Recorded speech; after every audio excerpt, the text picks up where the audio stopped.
নমস্কার বন্ধুরা, আজ সকাল সন্ধ্যা একটি জলখাবারের রেসিপি নিয়ে চলে এসেছি। অল্প উপকরণ দিয়ে খুবই একটি সুস্বাদু জলখাবারের রেসিপি। আশা করি আপনাদের কাছে ভালোই লাগবে। কী কী লাগছে একবার দেখে নিন।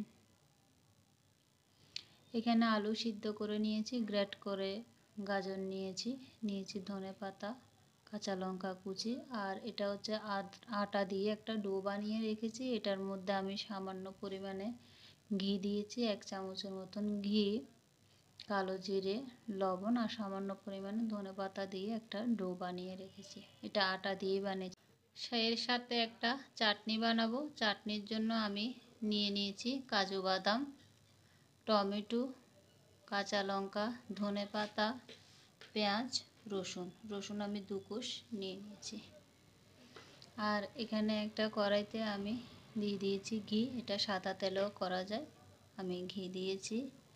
ঘি দেওয়ার পরে এখানে কালো জিরে আর লঙ্কা কুচি দিয়ে দিলাম। কালো জিরে লঙ্কা কুচিটা ভাজি হওয়ার পর আমি ম্যাশ করে রাখা আলুটা দিয়ে দিয়েছি, আর সাথে দিয়ে দিয়েছি গাজর। এখন পরিমাণ মতন লবণ দিয়ে এটা নেড়ে চেড়ে একটা পুর বানিয়ে নেব। এখানে আর কিচ্ছু দেওয়ার দরকার নেই। আপনারা চাইলে হলুদ গুঁড়ো দিতে পারেন, কিন্তু আমি হলুদ গুঁড়ো দিচ্ছি না। এটা এমনিই খেতে ভালো লাগে।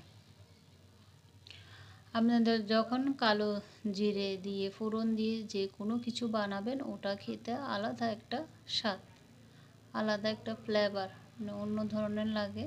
তো এখানে আমি কোনো পেঁয়াজ রসুন কিছুই দিলাম না। জাস্ট কালো জিরে দিয়ে একটা পুর বানিয়ে নিলাম। 2-3 মিনিট পর এখন কেটে রাখা ধনেপাতা কুচি দিয়ে দিলাম। এখন নেড়ে চেড়ে পুরটা নামিয়ে ঠান্ডা করে নেব। খুব সুন্দর একটা গন্ধ বেরোয়েছে, যেহেতু ঘিয়ের মধ্যে আপনার কালো জিরেটা দেওয়া হয়েছে। খুব সুন্দর গন্ধ বের হয়েছে। পুরটা ঠান্ডা করে নেব, আর এদিকে চাটনিটা রেডি করে নেব। যে কাজু বাদাম দেখছেন, এটা আমি শুকনো কড়াইতে এমনি ভেজে নিয়েছি, তেল ছাড়াই। টমেটো, পেঁয়াজ, কাঁচা লঙ্কা, রসুন দিয়ে দিলাম। আর কিছুই দেব না, জাস্ট এটা পেস্ট করে নেব। খুব ভালো লাগে। পরিমাণ মতন লবণ দিয়ে দিলাম। চাটনিটা করে নিয়ে গেছি, আর এদিকে পুরটা ঠান্ডা হয়ে গেছে। আজকে আমি এই জলখাবারের নাম দিয়েছি পুর ভরা পরোটা। এখানে আমি 2টো পরোটা বানাবো। এভাবে হাত দিয়ে আমি 4-5টা এভাবে মেলে নিচ্ছি। মাঝখানটা একটু মোটা রাখবো। মাঝখানটা একটু মোটা রাখলে মানে বেলার সময় আমি একটু মাঝখানটাতেই বেশি মানে বেশি বেলবো মাঝখানটাতেই। এতে মাঝখানটাতে যখন বেশি বেলা হবে, তখন চারপাশে পুরটা একদম ছড়িয়ে যাবে।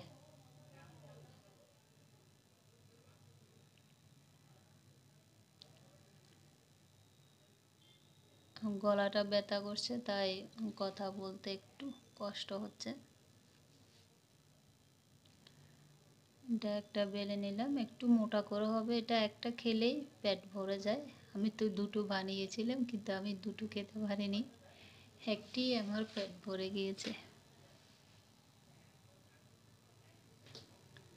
একটু আমি মোটা করেই করেছি এটা। আরেকটা বেলে নেব। এভাবে হাত দিয়ে আমি 4-5টা মেলে নিচ্ছি। মাঝখানটা যদি পাতলা হয়ে যায়, তাহলে পুরটা দেখা যায়, পুরটা বের হয়ে যায়, পুরটা চারদিকে ছড়ায় না। এই কারণে মাঝখানটা একটু মোটা রেখে যদি পুরটা দেওয়া যায়, তাহলে এটা মাঝখানে একটু চেপে যদি বেলা হয়, তাহলে পুরটা চারদিকে একদম ছড়িয়ে যাবে। এভাবে আরেকটাও আমি বানিয়ে নিচ্ছি। খুবই ভালো লাগে আসলে অল্প উপকরণ দিয়ে মাঝে মধ্যে যদি এভাবে করা যায়।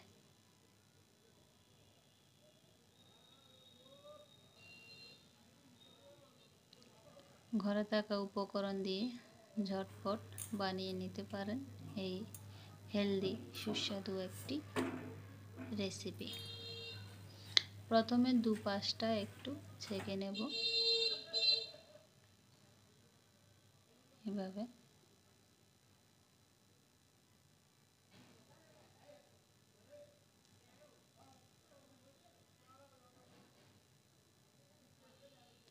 সামান্য উপকরণ দিয়ে আপনারা এই জলখাবারটি বানিয়ে নিতে পারেন।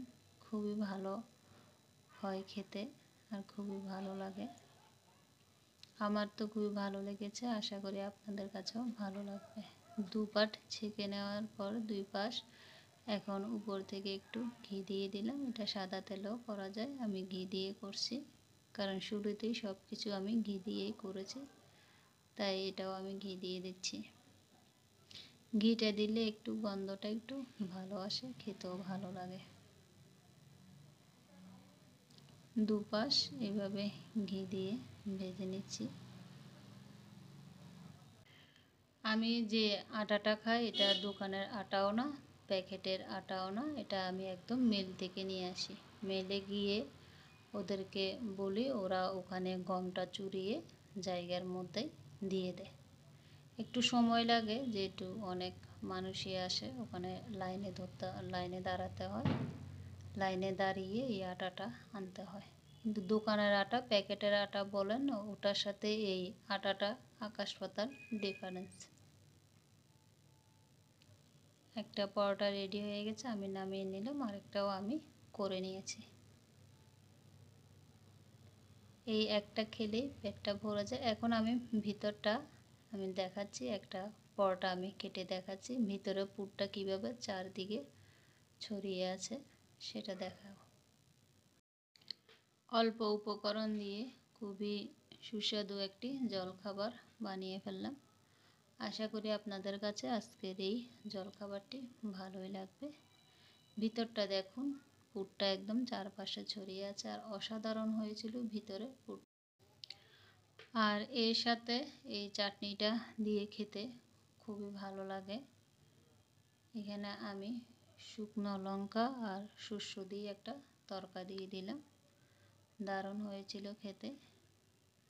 আশা করি আপনাদের কাছে ভালো লাগবে। ভালো লাগলে লাইক, শেয়ার, কমেন্ট করতে ভুলবেন না।